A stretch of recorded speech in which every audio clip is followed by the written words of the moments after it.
Bonjour à tous, je vous souhaite la bienvenue dans cette deuxième émission du Centre de l'éducation, ce podcast destiné à réfléchir ensemble sur l'actualité et les problématiques du monde de l'éducation aujourd'hui. Je voudrais tout d'abord dire un grand merci à tous ceux, presque un millier, qui se sont connectés à la précédente diffusion et qui l'ont relayé sur les réseaux.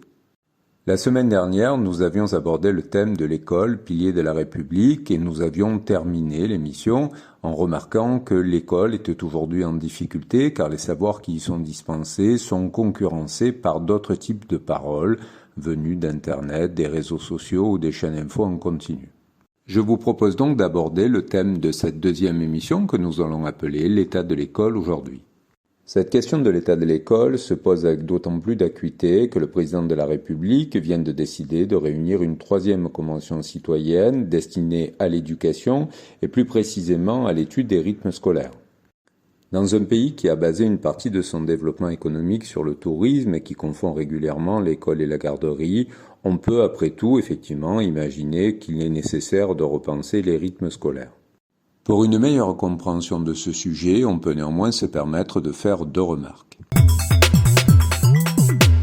Première remarque concernant la durée des vacances. Il serait faux d'imaginer que les vacances d'été en France sont nettement plus longues que partout ailleurs en Europe. Avec nos 2 mois d'interruption estivale, nous sommes à peine dans la moyenne européenne.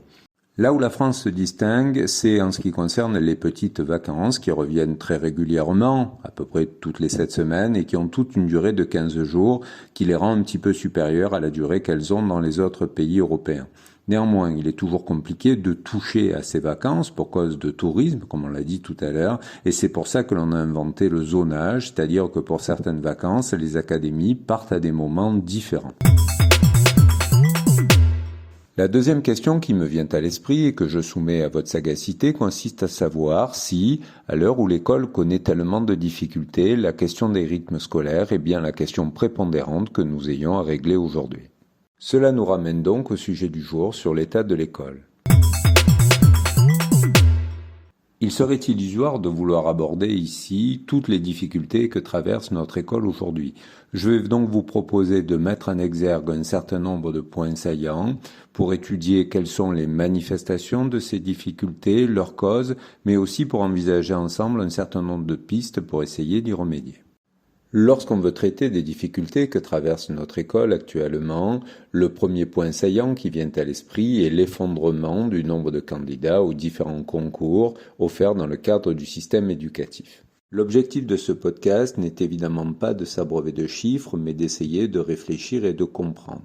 Alors, qu'est-ce qui peut expliquer ce déficit chronique de candidats aujourd'hui aux différents concours qui met le système éducatif sous tension par manque évident de professeurs ? La première raison qui vient à l'esprit est celle de la rémunération. Le salaire effectif des enseignants français, quel que soit leur niveau d'enseignement, est en effet inférieur à la moyenne des pays de l'OCDE et plus nettement inférieur encore si on le compare à celui de nos voisins européens. La question de la revalorisation des salaires est aujourd'hui centrale et doit être abordée avec force et conviction si l'on souhaite rendre les métiers de l'éducation à nouveau attractifs. Mais cela ne sera sans doute pas suffisant. Les professeurs souffrent en effet aujourd'hui d'un autre mal, peut-être encore plus profond. Ils se sentent en effet totalement déconsidérés, se trouvent mal pris en compte par des ministères successifs qui multiplient les réformes sans tenir compte de leur avis, s'imaginent parfois insuffisamment soutenus par leur hiérarchie en ayant l'impression qu'ils sont livrés à eux-mêmes lorsque des problèmes se posent et qui sont remis en cause de plus en plus fréquemment par des parents qui considèrent qu'avoir eu des enfants suffit à faire d'eux des professionnels de l'éducation.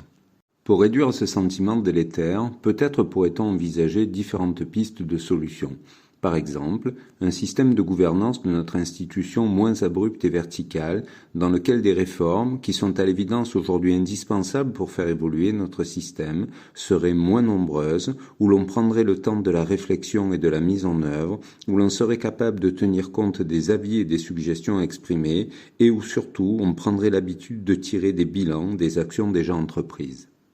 De même, dans les établissements, il n'est plus d'autre choix que de travailler en collectif, comme cela se passe d'ailleurs déjà très souvent, avec des équipes de direction en soutien de leur personnel, notamment en cas de difficulté.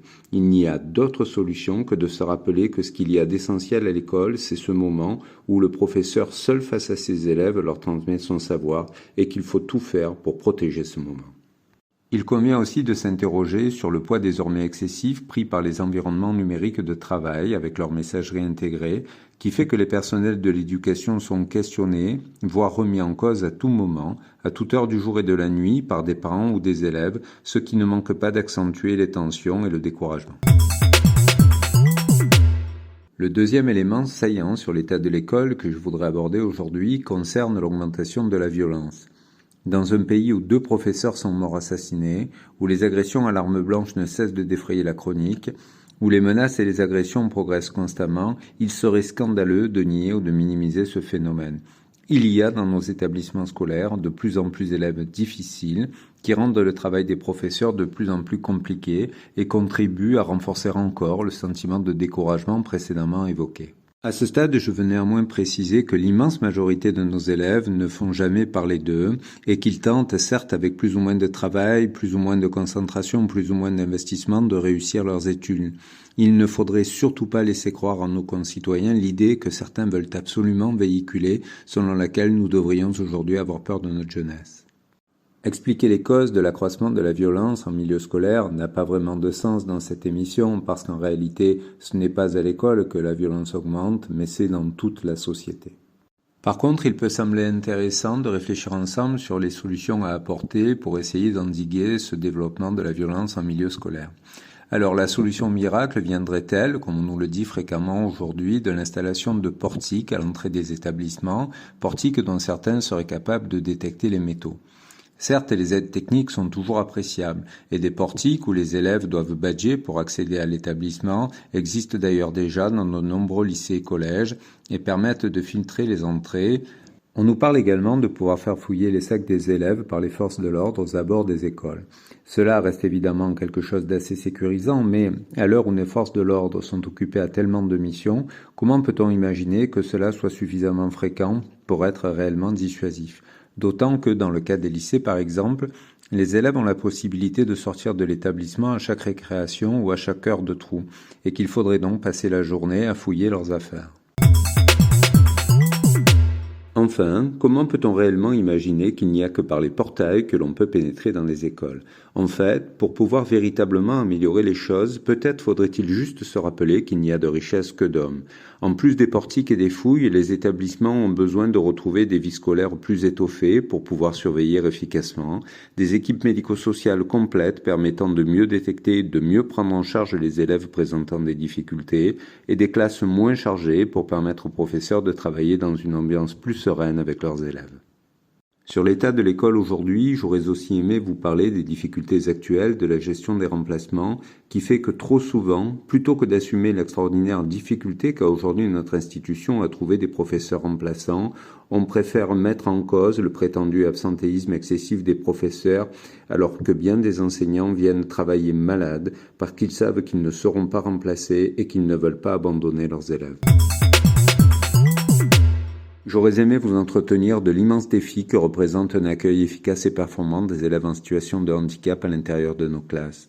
J'aurais souhaité vous parler de la cohérence du rapport que notre institution entretient avec les moyens de communication modernes, à l'heure où l'on veut interdire les téléphones portables dans les collèges alors qu'on donne parfois des tablettes aux élèves.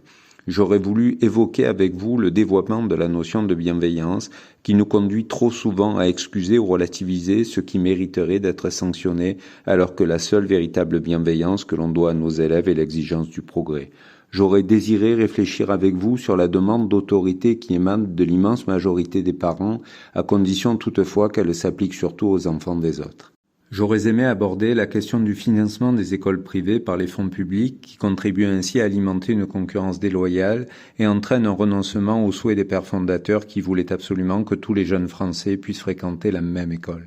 J'aurais voulu réfléchir avec vous sur l'importance qu'il y a à repenser les missions de l'école aujourd'hui, sur la nécessité qu'il y a ou non à aborder tellement de sujets qui n'ont rien à voir avec ces missions fondamentales, à imaginer les évolutions indispensables qu'il va falloir mettre en œuvre pour révolutionner les enseignements en cette époque de développement de l'intelligence artificielle.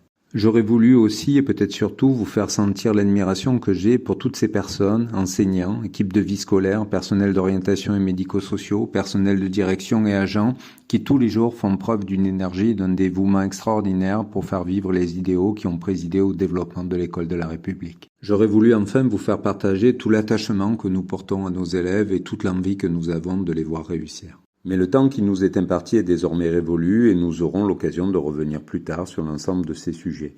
Merci à tous d'avoir assisté à cette émission et à jeudi prochain pour un nouvel épisode. Au revoir.